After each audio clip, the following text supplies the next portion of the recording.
দুজনেই একটা সময় ঘুমিয়ে পড়ি। দেখলাম ও এক সাইডে ঘুমাচ্ছে, আমি ওর দিকে ঘুরিয়ে ঘুমাচ্ছি। কিন্তু মধ্যরাতে আমাকে আমার যে ডান সাইডে ফাঁকা জায়গা, ওখান থেকে আমার গায়ে। নমস্কার আমার সকল প্রিয় দর্শক বন্ধুরা, চলে আসলাম তোমাদের কাছে আজকে একটা না, দুটো না, তিনটে, হ্যাঁ আজকে তিনটে দারুণ ঘটনা নিয়ে। আজকে তিনটে ঘটনা কিন্তু কথা দিতে পারি ভয় লাগবে। হ্যাঁ, একটি ঘটনা কিন্তু আজকে ফুটেজ সহকারে রয়েছে। আর তোমরা সবাই জানো তোমাদের সোনাদি কিন্তু একমাত্র এমন একটা চ্যানেল তোমাদের সামনে নিয়ে প্রেজেন্ট করেছে, আমি কিন্তু ফুটেজ সহকারে ঘটনা শেয়ার করি। তারপরেও যদি কারোর মনে হয় ঘটনা না, এগুলো বানানো গল্প, তাহলে আমি দুঃখিত। প্রত্যেক দিনের মতো বলবো একটা করে লাইক করে দিও। যারা এখনো পর্যন্ত চ্যানেলটাকে ভালোবেসে সাবস্ক্রাইব করোনি, অবশ্যই করে পাশে থেকো। আর আজকে কিন্তু দারুণ একটা ওয়েদার, বাইরে ঝিরঝির ঝিরঝির করে সমানে কিন্তু বৃষ্টি হচ্ছে। আচ্ছা, প্রথমেই বলবো আমাদের একজন হুগলি থেকে এক বোন, ও হচ্ছে কলেজ স্টুডেন্ট। ওর একটি ঘটনা বলবো। ও বলে, দিদি ভাই আমার নাম হচ্ছে রিয়াঙ্কা ঘোষ, আমার বাড়ি হচ্ছে হুগলিতে। আমি ইদানিং একটা জিনিস লক্ষ্য করছি যেটা আমার সাথে প্রায় ঘটছে।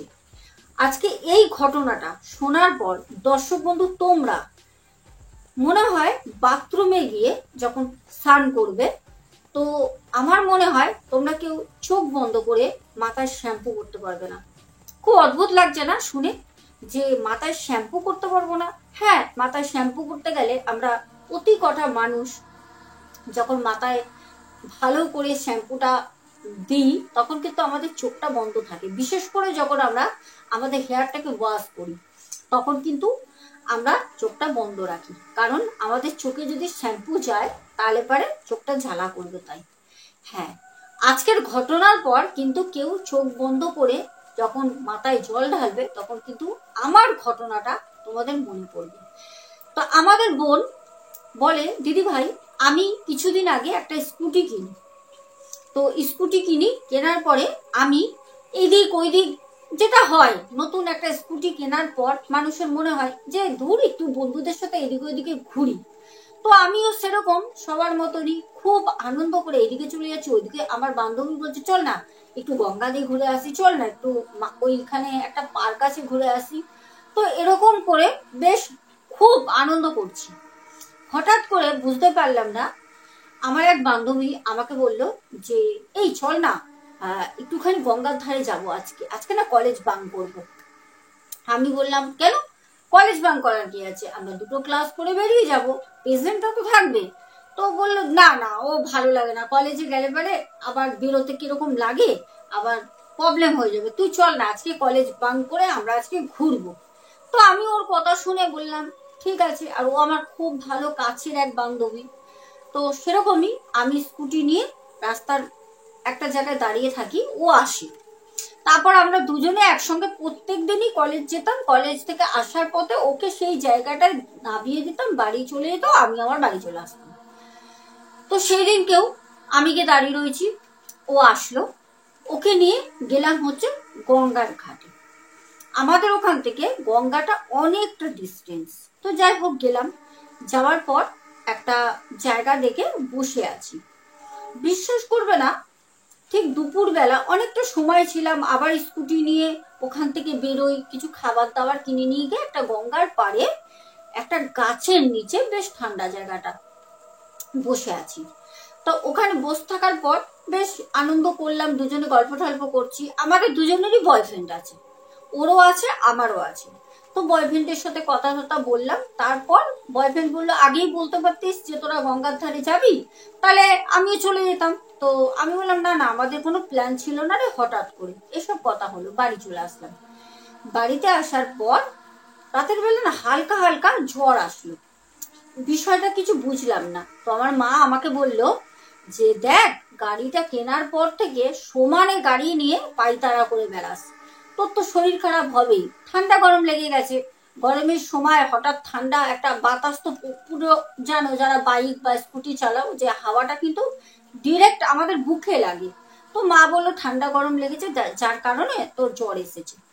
গেল তো রাতের বেলা বাবা আমাকে প্যারাসিটামল দিল, দুটো খাইয়ে দিল, একটা সন্ধেবেলা আর একটা রাতে ডিনার করার পর। শুয়ে পড়লাম। মোটামুটি একদম সকালবেলা উঠে দেখলাম একদম নর্মাল ডের মতনই আমার শরীর আছে, কোনো টেম্পারেচার নেই। মাও চেক করলো। তারপর মা বললো, কিরে কলেজ যাবি তো? আমি বললাম হ্যাঁ, কেন যাব না। তো আমার বান্ধবী আমাকে বললো যে কিরে কলেজে যাচ্ছিস তো? আমি ঠিক সময় চলে আসবো। বললাম ঠিক আছে। এবার আমি শ্যাম্পু করতে গেলাম, যেটা প্রত্যেক দিনই আমি কলেজ যাওয়ার আগে শ্যাম্পু করি। শ্যাম্পু করতে যাই, হেয়ারটা ওয়াশ করব।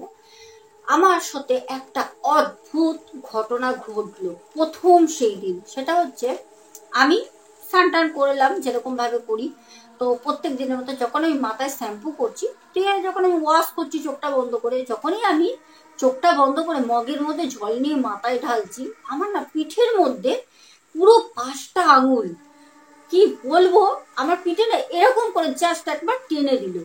তো জানি আমরা ওয়াশরুমে যখন আমরা স্নান টান করি তখন মোটামুটি আমরা গায়ে কোনো বস্ত্র রাখি না, কেন চার দেয়ালের মধ্যে পয় পরিষ্কারের ব্যাপার থাকে। তো তো এটা আমরা সবাই করে থাকি। তো হট করে আমি না আচমকা আমার হাত থেকে জলের মগটা পড়ে যায়। আর আমাদের ওই যে ওয়াশরুম তার একদম সাইডেই হচ্ছে আমার মা রান্না করছে, মানে আমাদের কিচেন। মা বললো, কিরে মগটা ভাঙলি তো? প্রত্যেকদিন মগ ভাঙ। তো আমি বললাম মগ ভাঙবো? আমি না কোনো রকমের মায়ের আর কোনো কথা উত্তর না দিয়ে ভয় পেয়ে গেছি, তো পুরো মুখের না বলি বন্ধ হয়ে গেছে। তো চোখটা কোনো রকম বালতি জল দিয়ে ভালো করে ধুলাম। ধোয়ার পর না আমি ভালো করে না পেছনে পেছনে, বাথরুমটা অনেক বড় আমাদের, আমি দেখছি ঠিক কি হলো, আমার পিঠের মধ্যে এরকম করে কে হাত দিল? না, কোনো কেউই বাথরুমের মধ্যে নেই। তো আমি কোনো রকমের চুলটাকে ধুলাম, মানে আমি কি বলবো, মুখটাকে ধুয়ে নিয়ে না চোখ বন্ধ করতে পারছি না, ভয়তে ভয়তে কোনো রকমে চুলটাকে এরকম করে, কোনো সময় চুলটাকে এরকম নিচু করে মাথাটা ধুয়ে নিই, টাওয়ালটা জড়িয়ে কোনো রকমে বেরিয়ে আসি। মাকে কোনো কথা বলিনি। মা আমাকে বললো, কি ব্যাপার, হ্যাঁ তুই কিছুদিন আগে একটা মগ ভেঙেছিস, চিৎকার চেঁচামেচি করলো, খাওয়া দাওয়া করে বেরিয়ে যাই। সেই দিনের মতো কলেজ করি, সেই কথাও আমি কাউকে বলিনি, কারণ সেরকম ভাবে আমার মনে কোথাও দাগ কাটিনি। হ্যাঁ, একটা ভয় লেগেছিল ওই সময়, গেল। দেন পরের দিনকে সকালবেলা ঘুম থেকে উঠে যখন আবার আমি সাবান নিতে যাই, সেম আমি শ্যাম্পু করছি, কারণ আমি প্রত্যেক দিন শ্যাম্পু করি। আমার ছোট ছোট চুল, শ্যাম্পু করে আমি যাই কলেজে প্রত্যেক দিন, কারণ স্কুটি চালাই আর চুল ছাড়া থাকে। প্রত্যেক দিনই চুলে মোটামুটি ধুলোবালি পড়ে। তো সেই দিনকেও আমি শ্যাম্পু করে যখন ওয়াশ করছি, চোখটা বন্ধ, জলটা ঢালবো, সেম ওরকম পিঠের মধ্যে নোকের ঠিক নোক নেই, মানে এরকম হাত দিয়ে না কেউ টেনে দেওয়ার মতো, যেহেতু গায়ে জল থাকে তো গাটা তো পিছলা হয়ে থাকে, এরকম না কেউ টেনে দেওয়ার মতো। আমি না সেদিনকে খুব ভয় পাই আর চিৎকার করে উঠি। তো আমার মা তখন আমাকে বলছে, এই কি হলো রে, বাথরুমে চিৎকার করলি কেন? কি হয়েছে বল, গায়ে কিছু পড়েছে? টিকটিকি টিকটিকি। আমি মাকে বললাম, না মা, আমি বেরিয়ে আসি, এসে না আমি ডাইনিং এ বসে বসে কাঁদছি। তখন মা আমাকে বলছে, কি হয়েছে, কাঁদছিস কেন? স্নান করে এসে ভিজা গায়ে। তখন আমি মাকে বললাম, মা কালকে এটা হয়েছে, তুমি মদ পড়ার শব্দ শুনেছিলে, আজকেও হলো জানো মা, কালকে না কোনো গুরুত্ব দিইনি, বুঝতে পারছি না। আমি যখন শ্যাম্পু করে চুলটা যখন আমি জল দিয়ে ধুচ্ছি, তখন চোখটা বন্ধ থাকা অবস্থায় মা, আমার না কেউ আমার বডিতে হাত দিচ্ছে। মা বলছে, কি বডিতে হাত দিচ্ছে, কি উল্টা উল্টা কথা বলছিস? আমি বললাম হ্যাঁ। মা বলছে, কোথায় হাত দিয়েছে? তখন মাকে আমি বললাম, মা দেখো আমার পিঠে, কালকেও দিয়েছে আজকেও দিয়েছে। মা পিঠ দেখে মা বলছে, সর্বনাশ, পিঠ পুরো 3টে আঙুলে না ছিঁড়ে দিয়েছে। আমি ভয়ের ঠেলায় বুঝতে পারিনি যে আমার পিঠ চিড়ে সমানে রক্ত বেরোচ্ছে। টাওয়াল যে জড়িয়ে বেরিয়েছি, টাওয়ালের মধ্যে পর্যন্ত রক্তে লাল হয়ে গেছে। মা বলছে, তোকে আজকে কলেজ যেতে হবে না, তুই সাথে সাথে জামা পর, আমার সাথে চল, আমাদের ওখানে এক তান্ত্রিক আছে। তো ওই তান্ত্রিক বেশ অনেক দূর দূরান্ত থেকে লোকজন আসে, ওনার কাছে নিয়ে যায়। উনি যখন তখন যাকে তাকে দেখে না, কিন্তু ওনার কাছে ফোন করে যেতে হয়। তো যেহেতু আমরা পাড়া ঘরের মধ্যে, তো ওনারা চেনে আমার মা বাবাকে। তো আমার মা নিয়ে যায়। তো উনি তখন দেখার যে একটা সময় থাকে লোকজন, ওই সময়টা চলে যায়। তো ওই সময় কাউকেই দেখে না। আমার মা গিয়ে রিকোয়েস্ট করে, উনি বাড়িতে ছিলেন তার জন্য উনি দেখে নেন। উনি বলল, আমাকে, কিরে রিয়াঙ্কা কোথায় গেছিলিস? উনি আমাকেও চেনেন। তো আমি বললাম কোথায় যাবো, কলেজে গেছিলাম। তো তখন বললো সত্যি করে বল। মাও সত্যিটা জেনে গেল। মা তো দাঁত কটমট কটমট করছে দাঁড়িয়ে।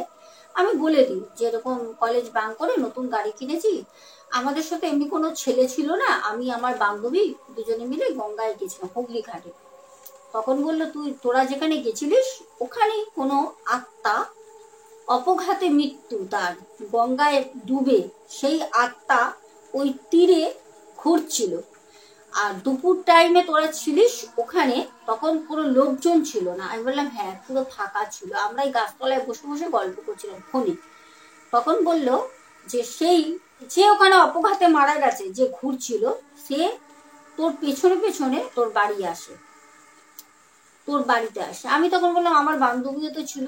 বললো দেখ, তোর বান্ধবী ছিল, তোর বান্ধবীকে কিছু করেনি, তোর সাথে আসে। কারণ একটা জিনিস জানো তো, যারা আত্মা হয় না, তারা একটা সময় কিন্তু মানুষ থাকে। তারা তাদের যেরকম মানুষকালে যেরকম তারা মানুষ ভালো খারাপ পছন্দ করার তাদের একটা ক্ষমতা থাকে, মৃত্যুর পরেও কিন্তু এই যে আত্মা, ওদেরও কিন্তু মানুষকে পছন্দ আসে না আসার মতো, তাদেরও কিন্তু তখন ওই সময় একটা অনুভূতি থাকে। এই যে আত্মা সবাইকে কিন্তু অ্যাটাক করে না, সবাইকে ধরে না, এক একজনের মধ্যে ধরে যায়, ছাড়ার নাম নেয় না। কেন বলো তো? সেই আত্মার সেই মানুষটাকে কিন্তু ভালো লেগে যায়, তাদেরও ভালো লাগা না লাগা আছে। এটা বাস্তব, এটা আমার সময় হয়েছিল আমার ভূতের বাড়িতে। যাই হোক, প্রথম ঘটনাটা বললাম। তারপরে ওই তান্ত্রিক ওকে একটা মাদুলি করে দেয় বাড়িতে। বললো সারা ঘরে একটা পবিত্র জল দেয়, বললে এই জলটাকে ছিটাবি বিশেষ করে বাথরুমে। আর বাথরুমের মধ্যেই কিন্তু প্রতি কটা বাড়িতে বাথরুম যদি পরিষ্কার না রাখো, বাস্তু মেনে যদি বাথরুম না করা হয়, সেই বাথরুমে নেগেটিভ এন্টিটি থাকবে, এটা কমন। আর সেই নেগেটিভ এন্টিটি থাকা মানে এই না যে বাড়ির কাউকে দেখা দেবে বা কাউকে আঘাত করবে, বুঝতেও পারবে না। যেই বাড়িতে নেগেটিভ এন্টিটি থাকে সেই বাড়িতে কোনো রকম ধন উন্নতি হয় না। বাড়িতে সবার শরীর খারাপ, সবাই কাতরে শুয়ে থাকবে, একটার পর একটা অঘটন ঘটতেই থাকবে। হ্যাঁ, এই একটা তোমাদের বললাম, তোমরা এই টিপসটা জেনে রাখো। বাথরুমটা কমসে কম বাস্তুস্বাস্থ্য বলে একটা জিনিস থাকে, তো ওইটা মেনে করবে। আর যাদের বাড়িতে অলরেডি করা আছে তারা তো জানো, আশা করি জেনেই করেছো। আর সবসময় ক্লিন রাখবে, বাথরুমে কখনো ঝুল হতে দেবে না, তাহলেই কিন্তু দুষ্ট জিনের বাস হবে। এটা বলে রাখলাম তোমাদের, জেনে রেখে দিও। তো এবার চলো আমরা দ্বিতীয় ঘটনায় যাব। ঘটনাগুলো ছোট ছোট, তবে যেটা ঘটনার ফুটেজ আছে সেটা কিন্তু বড়, সেটা আমি লাস্টে বলবো। এবার আরেকটি ছোট, আমাদের এক দাদা ভাই, সে হচ্ছে আমাদের চ্যানেলের নিয়মিত কিন্তু শ্রোতা বন্ধু। উনি মাছ ধরার কাজের সাথে যুক্ত আছে, উনি মাছ ধরে বাজারে মাছ বিক্রি করেন। তো মাছ ধরতেও যান, আবার কখনো কখনো উনি আড়তদারদের কাছ দিয়ে মাছ নিয়ে এসে সেটা উনি প্রত্যেক দিন, ওনার পেশা হচ্ছে মাছ বিক্রি করা, মাছ বিক্রি করেন। উনি একটা ঘটনা পাঠিয়েছে, সেই ঘটনাটা বলবো। দাদা ভাইয়ের নাম এখানে আমি মন্টু দা দিলাম। দাদা ভাই যেহেতু উনি নাম গোপন রাখতে বলেছেন, তার জন্য ওনার নাম আমি মন্টু দা বললাম। আমাদের মন্টু দা বলেন, আমি প্রায় যখন আমার 26 বছর বয়স, তখন আমার বাড়ি থেকে আমাকে বিয়ে দিয়ে দেয়। বাড়ি থেকে বিয়ে দেওয়ার পর আমাকে আমার মা বাবা বলল যে দেখ, আমি তো এত বছর মাছ বিক্রি করেছি, আমার বাবার পেশাও ছিল মাছ বিক্রি করা। বাবা বলল বয়স হয়েছে, তুই মাছ বিজনেসটা কর, আমি তোর সাথে থাকবো। কারণ কি করবি, অন্য লোকে টোটো গাড়ি চালাবি, অন্য লোকে 4 চাকা গাড়ি চালাবি, ওর থেকে ভালো নিজের ব্যবসাটা কর। আর কি করবি? তা আমি তখন বললাম ঠিক আছে, তুমি আমার সাথে থেকো, সবকিছু বুঝিয়ে দিও, আমি তো এই বিষয়ে অভিজ্ঞ না, আমি তাই করব। তো বাবার সাথে সাথে আমি বিয়ের পরে আমি বাবার সাথে মাছ বিক্রি করা শুরু করি। এবার আমি ঘটনা বলি একটা। আমার বাবা প্রায়শই আমার সাথে মাছ বিক্রির ওখানে কিন্তু আসতো, প্রায় আসতো। এবার মাঝখানে বাবার না ওই জলে জলে জলে জলে না পায়ের নিচে হাজা হয়ে যায়। অনেকক্ষণ জলের মানুষ থাকলে পারে, বেশিক্ষণ দেখবেন দীর্ঘদিন থাকায় পায়ের নিচে হাজা হয়, একটা ঘা ধরনের হয়, হাঁটা যায় না, প্রচন্ড ব্যথা করে। তো বাবার পায়ে হাজা মতো হওয়ায় বাবা বলল যে তুই এখন কাজটা একা একা কর, তোকে তো আমি শিখিয়ে দিয়েছি, অসুবিধা হবে না, আমি বাড়িতে সপ্তাহখানিক রেস্ট নিই, আমার পাটা ঠিক হয়ে যাক আবার আমি যাব। তো আমি বললাম ঠিক আছে বাবা, কোনো অসুবিধা নেই, আমি তো এখন শিখেই গেছি। তাও প্রায় ওই 26 বছর পর বিয়ের এই যে ঘটনাটা, বাবার পায়ে যে হাজা হয়, প্রায় 3-4 মাস পর, 3-4 মাস বাবা আমার সাথে কন্টিনিউ ছিল, আমি অনেকটা শিখে গেছি। তো সকালবেলা আমি যাই হচ্ছে আড়তে, তখন বাজে ভোর 3টে, ভোর 3টে, তখন ভোরও বলা চলে না, মধ্যরাত, মাঝরাত 3টে, 4টে বাজলে সেটা ভোর বলা চলে। তো আমি মাঝরাতে 3টের সময় উঠে যাই হচ্ছে মাছ আনতে আড়তে। আড়ত তো সারা রাতি চলে। তো যখন যাই তখন লক্ষ্য করলাম আমি স্কুটি নিয়ে যাচ্ছি, আমার স্কুটি আছে, স্কুটি নিয়ে যেতাম, আর ওখানে ভ্যান থাকতো, আমাদের বলা ভ্যান আছে ওই আড়তে, সেই ভ্যান চলে আসতো, ভ্যানে মাল তুলতাম যে যে মাছ নেওয়ার, তারপরে আমি আগে আসতাম স্কুটি নিয়ে, আর ওই ভ্যান যে চালাতো সেই ভাই পেছনে আসতো, তারপর ও মালপত্র নামিয়ে ওই গুছিয়ে দিত দোকান, আমি আবার বেলা করে বসতাম, গোছাতে গোছাতে বেলা হয়ে যেত। এইবার সেদিনকে আমি স্কুটি নিয়ে যখন যাচ্ছি মাছ আনতে, আমাদের ওখান থেকে বাড়ির থেকে বেরিয়ে একটা গ্রামের পথ পড়ে, ঠিক আছে, গ্রামের পথ পড়ে, যেহেতু জায়গাটা আমি বলবো না, দাদাভাই বলেছেন আমাদের জায়গাটা বলবেন না, নামটাও হাইট রেখেছি, কারণ বললো আপনার ঘটনা আমাদের এদিকে অনেকেই শোনে, আমার বন্ধু বান্ধব মহলেও আপনার ঘটনা শুনে, তাই আমি চাই না যে আমার নাম বা আমার জায়গাটা রিভিল হোক, তো সেই কারণে আমি পুরোটাই প্রকাশ্য রেখেছি। এইবার ঘটনাটা হচ্ছে, বলে আমি যখন স্কুটি নিয়ে যাচ্ছি, রাত তখন 3টে, চারপাশে ঘুটঘুটে অন্ধকার, আর ওই আমাদের ওই গ্রামের রাস্তাটা পুরো মাটির রাস্তা, কিছুটা গেলে পারে ভাঙা চোরা অর্ধেক ইট, মানে আবড়া খাবড়া রাস্তা, ওখানটা খুবই অসুবিধা হয় আমাদের যাতায়াত করতে, হেঁটে বা গাড়ি নিয়ে তো হবেই।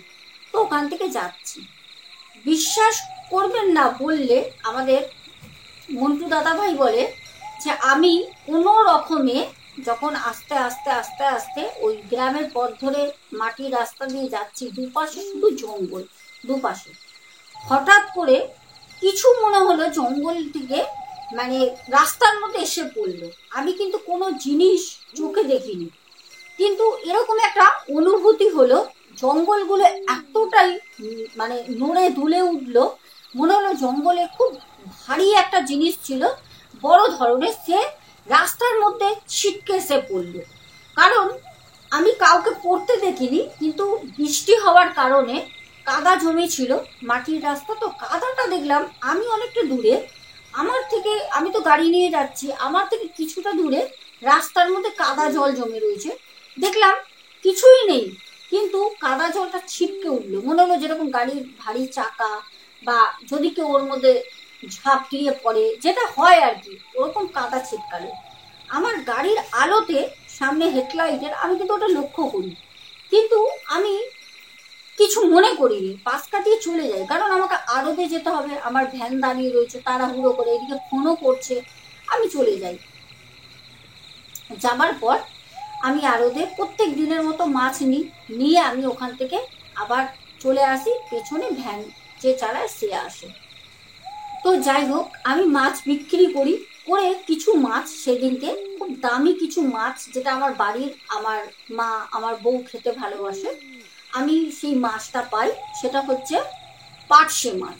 পার্শে মাছটা আমাদের কলকাতার সাইডে বা কলকাতার পার্শ্ববর্তী এলাকায় পার্শে মাছটা খুব কম ওঠে বাজারে, আদার্স মাছগুলো প্রায় পাওয়া যায়, পার্শে মাছ একটু ভালো ওজনের, পাকা পার্শে যেটা, তো সামুদ্রিক মাছ খুব কম পাওয়া যায়, সেদিনকে বেশ কটা পাই, আর আমি বিক্রি করিনি, কিলোখানিক মাছ পাই আমি নিয়ে নিই, তো সেইটা আমি আলাদা করে রেখেছিলাম, বাড়ি নিয়ে যাই, নিয়ে গিয়ে আমি বউকে বললাম যে এটা রান্না করো, তো বউ আমাকে বললো আমার শরীরটা ভালো না, মাথা ঘুরছে, মাকে দিই, মা করবে, আমি ঠিক আছে তোমরা যে হোক করো, বলার পর আমি শুয়ে রয়েছি। তো প্রায় রান্না সকালে সবকিছু হয়ে গেছে, মাছটা রান্না করছে আমার মাই করছে, বউ কেটে ঠেটে দেয়। তো এবার দুপুরবেলা আমি শুয়ে রয়েছি, ওরা সব রান্না ঘরে, আমার বাবা বাবার ঘরে রয়েছে, আমার না খাটের মধ্যে কেউ যেন এসে বসলো। আমি হাতটাকে এরকম করে মাথায় দিয়ে চোখটা বুজে শুয়ে রয়েছি বালিশের মধ্যে। আমি ভাবলাম আমার বউর নাম হচ্ছে রমা। রমা আসলো। তো আমি চোখটা খুললাম, খুলে দেখলাম না, রমা তো না। ঠিক আমার পেটের কাছটা এসে বসার একটা অনুভূতি আমি পেয়েছি। খাটের মতো বসেছে, মনে হলো ওর বডি টাচ হলো আমার পেটের কাছটা। কিন্তু দেখলাম যে না, রমা তো না। আমি আবার তখন সাড়া দিলাম, এই রমা তুমি কোথায় গো? তো দুবার সাড়া দিতে রমা বলল, এই তো রান্নাঘরে মায়ের কাছে বসে আছি। কেন? তখন আমি বললাম না, ঠিক আছে। তো তখন মনে মনে ভাবলাম, রমা যদি মায়ের কাছে থাকে তাহলে পরে আমার এখানে কে বসলো? পুরো মনে হলো ওরকম কেউ খাটে বসলো। খাটে কেউ বসলে তো একটা বোঝা যায় না। যাই হোক, কিছুক্ষণ পর রমা বলল যে খেতে এসো। খেতে গেলাম। রান্নাঘরেই আমাদের ডাইনিং থাকে। তো ডাইনিং এ বসে খেলাম আমরা চারজনে, বাবা মা আমি, সবাই খাওয়া দাওয়া করলাম। করার পর আমি না দুপুরবেলা শুয়ে রয়েছি। রমা এসে ও একটু ফাসলামি করে।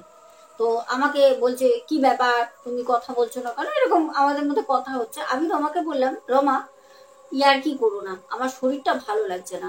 খাবার পর না প্রচন্ড বমি বমি পাচ্ছে, জানি না কেন। তো যাই হোক, শুয়ে পড়ি। ঘুম দিয়ে উঠি সন্ধ্যেবেলা। রমা আমাকে বলল, কি গো দুপুরবেলা আবোল তাবোল কি বকছিলে? আমি বললাম, কি বকছিলাম? বললো, বাবা তুমি এত ঘুমিয়েছো, ঘুমের করে যা তা বলছিলে। যাই হোক, ওর কথা আমি কোনো পাত্তা না দিয়ে একটু বিকেলবেলা বেরোলাম। বাজার থেকে একটু চপ নিয়ে আসলাম, মা বলেছিল মুড়ি আনবি, একটু মিষ্টি, এগুলো নিয়ে আসলাম। নিয়ে যখন আমি ওই গ্রামের পথ ধরে বাড়ি ফিরছি, আমার কি জানি মনে হচ্ছে যে আমার সাথে সাথে কেউ ছুটে ছুটে আসছে। আমার এরকম একটা অনুভূতি আমি বলে বোঝাতে পারবো না। তাও আমি গাড়ি নিয়ে না কোনো কিছু তোয়াক্কা করি না। আমি এত রাতের বেলা যাই, তো আবার তো ভোর রাতে যেতে হবে। তো আমি বাড়ি চলে আসি। এসে রাতের বেলা খাওয়া দাওয়া করে যখন আমি শুই, কি বলবো, আমার বউ শুয়ে রয়েছে আমার বাঁ দিকে। আমি শুয়েছি, আমাদের খাটটা বেশ বড়, শ্বশুর বাড়িতে দিয়েছে। আমার ডান দিকেও জায়গা রয়েছে, আমি শুয়ে রয়েছি। বউ দেখছি ধারে গল্প করতে করতে দুজনেই একটা সময় ঘুমিয়ে পড়ি। দেখলাম ও এক সাইডে ঘুমাচ্ছে, আমি ওর দিকে ঘুরিয়ে ঘুমাচ্ছি। কিন্তু মধ্যরাতে আমাকে আমার যে ডান সাইডে ফাঁকা জায়গা, ওখান থেকে আমার গায়ে কেউ পা তোলে। তারপর আমার বুকের মধ্যে কেউ হাতটা দিয়ে বুকের মধ্যে যেন সাট সাট করে ওরকম বোলাচ্ছে। তো আমি শুয়ে বললাম, উফ রমা এরকম করো না তো, একটু পরে উঠে যাব, ঘুমাতে দাও। ঘুমটা ভেঙে গেছে, চোখটা বন্ধ করে আমি বলছি, কারণ আমার 3টে অ্যালার্ম করা থাকে, তো আমি চলে যাব। হট করে ওই কথাটা বলার পর আমি বললাম, রমা তো আমার শুয়ে রয়েছে বাঁ দিকে, ডান দিকে রমা কখন উঠে গেল? তা আমি না চোখটা খুলি, যখনই আমি চোখটা খুলি তখনও তো আমি ঘুরে শুয়ে রয়েছি বাঁ দিকে, রমা দিকে আমার সামনে শুয়ে রয়েছে। তখন আমার সারা শরীর না, মানে কি বলবো, অবশ হয়ে যায় ওখানে। আর পুরো গায়ের লোমগুলো খাড়া হয়ে গেছে। আমি তখন ভাবছি, তাহলে আমার গায়ে হাত দিল কে ডান দিক থেকে? আমি তখন ভয়তে আর ঘোরার সাহস পাচ্ছি না, আমি ওরকম শুয়ে রয়েছি। বিশ্বাস করবে না, ওই মুহূর্ত পর্যন্ত একটা হাত, ঠান্ডা একটা হাত, নরম হাত আমার পিঠে হাত বুলাচ্ছে, বুকে হাত বুলাচ্ছে। আমি তখন ভয়তে চিৎকার করে উঠে আমি মা গো বাবা গো করে চিৎকার করছি। রমা ধরধর করে উঠে আমাকে বলছে, কি গো তুমি এরকম চিৎকার পাচ্ছ কেন? দুপুরবেলা এরকম কি আবল তাবল বকছিল, তুমি কি হয়েছে গো, তোমার শরীর খারাপ নাকি? আমি তখন রমাকে বললাম, তুমি ঘরের লাইট জ্বালাও। রমা ঘরের লাইট জ্বালায়। রমাকে বললাম, রমা বিশ্বাস করো আমার সাথে এরকম এরকম হয়েছে, আমার গায়ে কেউ এরকম হাত দিচ্ছিল। আমি প্রথমে ভেবেছি তুমি, তারপর দেখছি তুমি তো আমার বাঁ দিকে শুয়ে রয়েছো, তাহলে ডান দিকে কে হাত দিচ্ছে? এই ঘটনা হলো। আমি আর রাতের বেলা উঠে আর রোদে গেলাম না। বাবা আমাকে বললো, যাস না, হয়তো এরকম হয়, মাছ জিনিস তো এরকম। প্রত্যেক কটা যারা জেলে আছে, যারা মৎস্যজীবী, মাছের বিজনেসের সাথে যুক্ত, তাদের জীবনে এগুলো হয়। তো বাবা বলল যে মাকে, যে তুমি ওকে আমাদের ওই হারাধন দা আছে, হারাধন দা ওনার অরিজিনাল নাম না, আমি এখানে নামটা হাইট রেখেই বলছি, আমাকে পুরো গোপন রাখতে বলেছে নামগুলো। বললো ওই হারাধন দার কাছে নিয়ে যাও। নিয়ে গিয়ে ওকে একটা মাদুলি করে নিয়ে আসো। আজকে 4 মাস ধরে ছেলেটাকে আমি নিয়ে গেছি ব্যবসায়, কিন্তু মনে নেই যে আমার যেরকম গায়ে মাদুলি কবচ করা আছে, রাত বিরতে আমি চাই বলে ওরও দরকার, ওকেও দিতে হবে। তারপর থেকে কিন্তু আমার সাথে আর কোনো রকম কিছু ঘটে না। এইবার দ্বিতীয় ঘটনাটা গেল। তোমাদের কোন ঘটনাটা আজকে বেশি ভয় লেগেছে বলবে। 3টে ঘটনাই কিন্তু ভয়ের, কোনোটা তোমরা জাজমেন্ট করতে পারবে না, তবুও তোমাদের তো চয়েস আছে, তার জন্য তোমাদের কাছে প্রশ্নটা রাখলাম। তোমরা 3 নম্বর ঘটনায় আমাদের ফুটেজ আছে, ঠিক আছে। আর এই ঘটনাটা আসে হচ্ছে বাংলাদেশ খুলনা থেকে আজকের ঘটনাটা আসে। তো চলো আমি ঘটনাটা আবার শোনাই। আমাদের এক আপু বহুদিন যাবত আমার সাথে যোগাযোগ করে হোয়াটসঅ্যাপ নাম্বারে। যখন আমি প্রথম নাম্বারটা তোমাদের শো করি, আপু বলে যে দিদি ভাই, আমি আগে সিলেটে থাকতাম, সিলেট থেকে আমি এখন থাকি হচ্ছে খুলনায়। আমি এখানে থাকাকালীন একটা ঘটনা শুনি, যে ঘটনাটা আমার নিজের ভাবির সাথে ঘটে। যখন আমার ভাবি ছোট ছিল, ভাবির তখন 10 বছর বয়স, ওই সময়কার একটা ঘটনা আজকে আমি আপনাকে শেয়ার করছি। আপনি ভালো লাগলে অবশ্যই আপনার চ্যানেলে শোনাবেন। আর আপু এই কথাও জানান যে আমি জানি আপনার কিন্তু বাংলাদেশের অনেক দর্শক আছে যারা এই ঘটনাটা শুনলে রিলেট করতে পারবে। আশা করি যারা খুলনার আশেপাশে থাকো তারা স্কুলটা দেখলেও বুঝতে পারবে যে তোমাদের ওখানেরই স্কুল। তো চলো এবার ঘটনাটা বলি।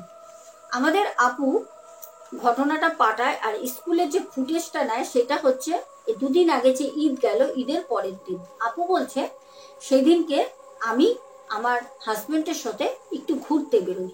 তো ঘুরতে বেরোতে বেরোতে যেহেতুনিক আমি ঘটনাটা শেয়ার করি, তাই ভাবলাম ফুটেজটা আপুকে পাঠাই। তার জন্য আমাকে ফুটেজটা উনি শেয়ার করেন।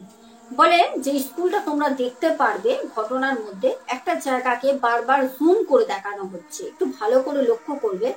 ঘটনাটা হচ্ছে মূলত ওইখানে। তো স্কুলটা যেহেতু বন্ধ ছিল, যেহেতু এখন ঈদ চলছে, স্কুল বন্ধ, তার কারণে আপু স্কুলের ভিতরে কোনো কিছু দেখাতে পারিনি। তো ওই স্কুলে পড়তো হচ্ছে আপুর ভাবি। আপুর ভাবি পড়তো যখন 2001 সালের কথা বলছি। আমাদেরকে আপু বলে যে দিদি ভাই, আপনি বিশ্বাস করবেন না, আমার যে ভাবি তার মুখ থেকে শোনা এই ঘটনাটা আজ থেকে প্রায় 7 বছর আগে ঘটনাটা শুনি। তো বলছে আমাদের একদিন সবাই বাড়িতে বসে একটা গোল মিটিং করছিলাম, তখন গল্প করতে করতে আমাদের ভাবি বলে যে আমি যখন ছোট ছিলাম তখন আমি আমার যে দিদি আছে, মানে ভাবিরা হচ্ছে 3 বোন, 3 বোনের মধ্যে ছোট বোন হচ্ছে আমাদের যে আপু ঘটনাটা পাঠায় তার ভাবি। ঠিক আছে, বোঝা গেল? তো বলছে ভাবির কথা মতো এবার তোমাদের ঘটনাটা বলছি, ঠিক আছে। ভাবি বলছে যে আমি যখন ছোট ছিলাম তখন আমার 10 বছর কি 11 বছর বয়স, আর আমার উপরে যে দিদি ছিল তার বয়স ছিল 17 বছর। তো আমার দিদি তখন ক্লাস 10-এ পড়ে। আর ওই যে স্কুলটা তোমাদের দেখাবো, ওই স্কুলের যেই জায়গাটা বারবার হাইলাইট করা হচ্ছে, ওইখানে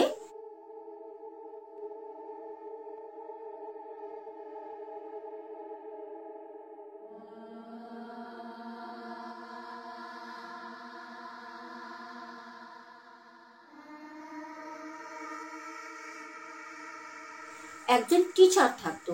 যেহেতু ওই বিল্ডিংটা খুব একটা ভালো না, এটা আমাদের খুলনার ওই স্কুলের আশেপাশে সবাই জানে, ঠিক আছে।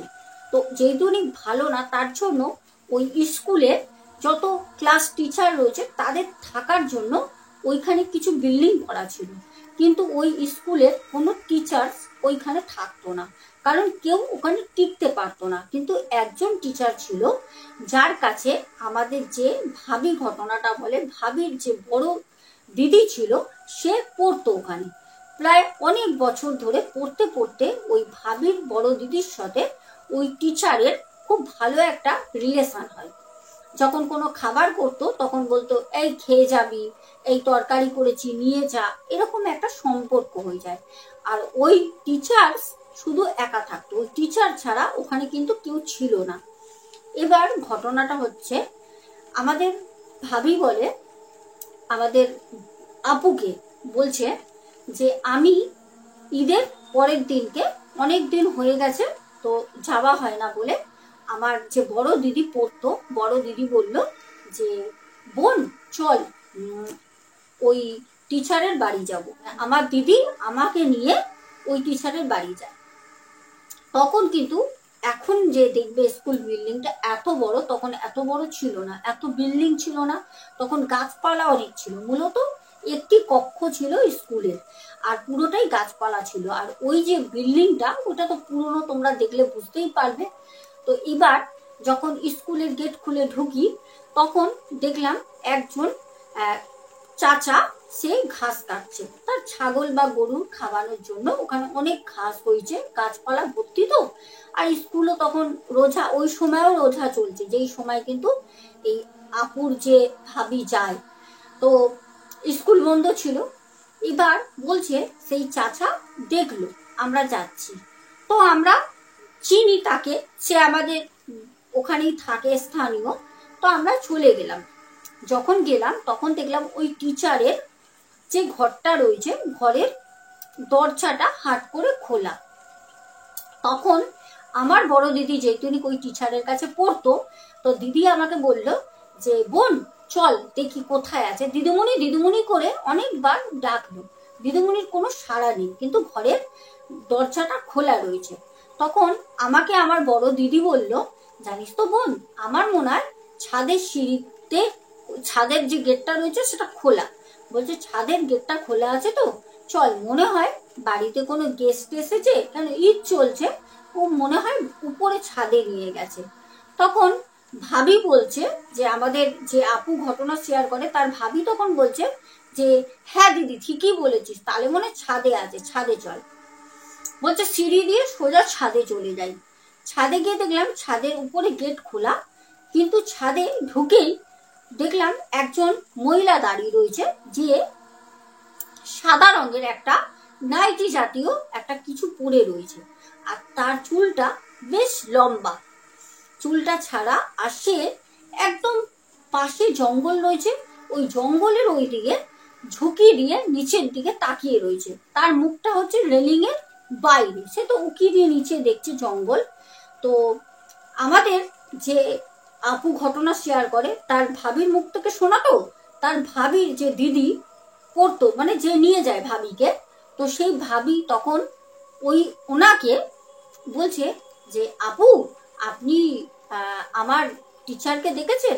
তখন সেই আপু কোনো রকম কথা বলছে না, আর সমানে ওই আমাদের ভাবির যে দিদি, বড় দিদি, সে কিন্তু ওনাকে বলে যাচ্ছে যে কি হলো, আপনি কথা কিছু বলছেন না কেন, উত্তর দেন, উত্তর দিচ্ছেন না কেন, আপনি কি আমার টিচারের বাড়িতে এসেছেন? মানে টিচারের একজন একটা নাম ছিল, সেই নাম ধরেই বলছে যে দিদিমণি অমুক দিদিমণির বাড়িতে এসেছেন। তো প্রথমে আমরা ভাবি যে হয়তো কোনো গেস্ট এসেছে, সে হয়তো দাঁড়িয়ে রয়েছে। তো গেস্ট আসলে এতবার করে যখন আমি জিজ্ঞেস করছি, উনি তো কোনো কথা বলবে। তো আমাদের যে ভাবি ঘটনাটা শেয়ার করে, সেই ভাবির যে দিদি, সে ওই মহিলাটির কাছে যায়। কাছে গিয়ে যখন জিজ্ঞাসা করে যে ও আপু, আপনাকে বলছি যে আপনি কিছু উত্তর দিচ্ছেন না, সে সরে যায়, ওখান থেকে সে সরে যায়। সরে গিয়ে এমন ভাবে দাঁড়ায়, তার মুখটা আড়াল হয়ে রয়েছে, চুলটা ছাড়া তো মুখটা দেখতে পাচ্ছে না। তো আমাদেরকে যে আপু ঘটনাটা ঢাকা থেকে, মানে খুলনা থেকে শেয়ার করে, আপু বলছে আমরা তো গ্রামের মানুষ, মানুষ হয়েছি গ্রামে, তো আমরা না খুব মিশুকে। তো ওই আপুটা কথা বলছে না দেখে তখন ওই ভাবির যে বড় দিদি, ও না খুব মিশুকে টাইপের, তো গিয়ে আপুটার গায়ে হাত দিতে যায়। ও আপু আপনি কথা বলছেন না কেন, উত্তর দেন, এই বলতে যায় যখন, তখন ওই ভাবি যে ছোট ছিল তখন, 10-11 বছর বয়স, ওই ভাবি তখন বলছে এই দিদি ছাড় তো, ওনার না বেশি অহংকার, এত করে কথা বলছি, হ্যাঁ কোনো কথার উত্তর দিচ্ছে না, চল তো চল নিচে চল, বাড়ি চলে যাব, এই কথা বলে। তখন ওই যে দিদি, তখন দিদি বলছে যে আরে না রে, হতে পারে উনি হয়তো কথা বলতে চাইছেন না, ওরকম করে কেন বলছিস বলে যখন কাছে যায় ওনাকে ধরবে বলে, তখন দেখছে ওই যে ভদ্র মহিলা যিনি দাঁড়িয়ে রয়েছেন উনি হচ্ছে প্রেগনেন্ট। হ্যাঁ, ওনার পুয়াতি অবস্থা, কারণ নাইটি যখন পরে আছে উনি তো একটা সাইড হয়ে দাঁড়িয়েছিলেন, অতটা বোঝা যাচ্ছিল না। যখন ওই ভাবির দিদি যখন কাছে যায় তখন দেখছে উনি পুয়াতি, ওনার পেটে বাচ্চা রয়েছে, পেটটা বেশ ফুলে রয়েছে, নাইটির মধ্যে দেখা যাচ্ছে, নাইটি পরে আছে ঢিলা ঢালা। তখন উনি যখন মানে ওই ভাবির দিদি যখন কাছে যায়, গিয়ে যখন হাত দিতে যাবে তখন উনি ঘোরে, সেই মহিলা যখন ঘোরে তখন দেখছে, কি বলবো, আমাদের আপু বলছে বিশ্বাস করবেন না দিদি ভাই, চোখ দুটো শুধু আগুনের গোলার মতো লাল হয়ে ঠিকরে বেরিয়ে আসছে। না আছে নাক, না আছে কোনো গাল, না আছে তার ঠোঁট, কিচ্ছু নেই। তার সারা শরীর খুটখুটে কালো পিচের মতো। এই দৃশ্য দেখে তখনও সে কোনো কথা বলেনি, শুধু ধরতে গেছে বলে সে শুধু তার রূপটা দেখিয়েছে, ওদের দিকে ঘুরেছে। তখন সে ভাবি ভাবি তখন ছোট বয়স তো, ও ওখান থেকে সিঁড়ির সামনে দাঁড়িয়ে ছিল, তো অতটা কাছে যায়নি। আর ওই ভাবির যে দিদি ছিল সে তো কথা বলতে বলতে কাছে চলে গেছে। ভাবি কি করেছে, দৌড়ে প্রাণপণে ছুটে একদম নিচে ছুট লাগিয়েছে। আর যে বড় দিদি ছিল ও আর আসতে পারেনি, ও সিঁড়ির ঠিক নাবার জায়গাটা অজ্ঞান হয়ে পড়ে যায়। এইবার যখন ভাবি দৌড়ে দৌড়ে নিচে আসে, তখন যে চাচা ঘাস কাটছিল সেই চাচা তখন বলছে, হে মানা তুই দৌড়াচ্ছিস কেন, কি হয়েছে ভাবিকে? তখন তো ভাবি ছোট। তখন ওই চাচাকে বলছে যে চাচা চাচা, উফ তোমরা তাড়াতাড়ি গ্রামের লোক নিয়ে চলো, আমার দিদি ওপরে অজ্ঞান হয়ে পড়ে আছে। তখন বলছে কেন অজ্ঞান হয়ে পড়ে আছে কেন? হ্যাঁ আমি তো দেখলাম তোরা দুজন উপরে গেলি। তখন বলছে হ্যাঁ, তখন ওই যে চাচা যে ঘাস কাটছিল তখন গ্রামের লোক সব নিয়ে কিছু, ওখানে তো মোটামুটি দুপুরবেলা সব বন্ধই থাকে, লোক চায়ের কিছু দোকান টোকান খোলা ছিল, তারা তাদেরকে নিয়ে ছাদে যায়। যখন ছাদে যায় তখন দেখছে যে ছাদের যে গেট সেটাও লক করা, আর ওই যে দিদিমণি যার বাড়িতে গেছিলাম টিচার, তারও কিন্তু ঘরের দরজা তালা দেওয়া। ছাদের ওখানে সিঁড়িতে আমার দিদি পড়ে থাকে, ভাবি জানায়। তখন জল দিয়ে যখন সবাই তাকে হুঁশে আনে তখন বলছে কি হয়েছে, তখন সেই বড় দিদি কথা বলতে পারছে না, শুধু ওই ছাদের দিকে দেখাচ্ছে, ছাদের দিকে। তখন ওকে ধরে সবাই নিচে নিয়ে আসে। নিচে যখন নিয়ে আসে তখন বলে যে আমরা যখন যাই তখন দেখলাম আমাদের টিচারের যে রুম আছে সেটা খোলা রয়েছে, কিন্তু টিচার ঘরে ছিল না। খোঁজ করতে করতে আমরা দুজন ছাদে যাই, দেখলাম ছাদে একজন সাদা রঙের নাইটি পরা, তার লম্বা লম্বা চুল ছাড়া, একদম রেলিংয়ের ধারে মাথা নিচু করে ঝুঁকি দিয়ে দাঁড়িয়ে রয়েছে। তারপর যে দৃশ্যটা দেখে সব কিছু বলে। তখন থেকে আর ওই ভাবি বা ভাবির যে দিদি সে আর ওই বাড়িতে টিচারের কাছে যেত না। তারপর পুনরায় ওই টিচার ওখানে আছে কিনা সেটা এখনো পর্যন্ত খবর নেই, কারণ আমাদের যে আপু ঘটনাটা পাঠায় তার সাথে প্রায় ভাবির সেরকম ভাবে কথা হয় না, তো প্রায় জানা নেই সেই টিচার আছে কি, ওখানে আর কেউ আছে বা টিচারের কি হলো। তবে পরে জানা যায় যে টিচার বাড়িতে ছিল না, ঈদের ছুটিতে সে তার বাড়ি গেছিল। তাহলে গেটটা কি করে খোলা ছিল আর ছাদের গেটটাই বা কি করে খোলা ছিল, একটা প্রশ্ন রয়ে গেল। আর সব থেকে বড় কথা হচ্ছে সেই আপুর, আমাদের ভাবির যে বড় দিদি ছিল তার কিন্তু সেরকম ভাবে কিছু না হলেও কিন্তু শরীরে জ্বর আসা, শরীর খারাপ হওয়া, ভয় লাগা এগুলো হয়, যেগুলো পুনরায় ওখানে মসজিদে বা মাজারে নিয়ে গিয়ে মল্লি সাহেবদের সাথে কথা বলে তারা তদিরব করেন, তারা সারিয়ে তোলেন, এখন ভালো আছে। এইটা ছিল আমাদের ঘটনা। এবার সেই স্কুলের ফুটেজটা তোমরা দেখে আসো, যাও।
দর্শক বন্ধু, আশা করি তোমরা ফুটেজটাও দেখলে। এখানে তো তোমাদের আর বলার কিছু নেই যে এটা কোনো বানানো গল্প। তোমরা নিজেরাই বলো ইউটিউব চ্যানেলে এরকম যারা হরের স্টোরি শেয়ার করে কারা আমার মতো ফুটেজ দেখায়, এটা তোমরা আমাকে কমেন্টস করো। ঠিক আছে, আশা করি ভালো লাগবে, কারণ অনেক সাহসিকতার সাথে সৎভাবে কাজ করছি। আস্তে আস্তে এগোবো তোমাদেরই সাথে। তোমরা অবশ্যই আমার পাশে থাকবে।